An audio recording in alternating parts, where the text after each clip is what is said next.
మీలో ఎవరైనా నాలా ఉన్నారా? అంటే తినిన తర్వాత ఐటెమ్ నేమ్ తెలుసుకునేవాళ్ళు. నేనైతే ఫస్ట్ ఇడియాప్పం తినేసి తర్వాత తెలుసుకున్నాను దాన్ని ఏమంటారు? దేనితో తింటే కాంబినేషన్ బావుంటుంది అని. చిట్టి ముత్యాల బిర్యానీ. మేమైతే ఎప్పుడైనా బయట ట్రావెల్ చేస్తున్నప్పుడు ట్రావెలింగ్‌కి ఈజీ అయితది అని చెప్పి వెజ్ థాలియే బుక్ చేసుకుంటాం ఎప్పుడైనా.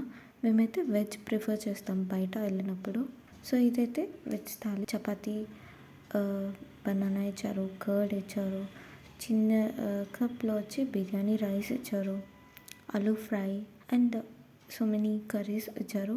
ఇదైతే మేము విజయవాడ వెళ్ళాము. సో, వెళ్తే సాయి మెస్‌లో తిన్నాము. వెజ్ బఫేది కూడా సూపర్ అంటే సూపర్ ఉండింది. అన్నీ ఫ్రెష్‌గా ఉన్నాయి. నాకైతే అనిపిస్తది పెద్ద హోటల్స్ కన్నా చిన్న హోటల్సే ఫ్రెష్‌గా మంచి ఫుడ్‌ని సర్వ్ చేస్తాయని చెప్పి. ఇంతకీ మీకు నాన్ వెజ్ అంటే ఇష్టమా? వెజ్ అంటే ఇష్టమా? నాకైతే వెజ్. మరి మీకు?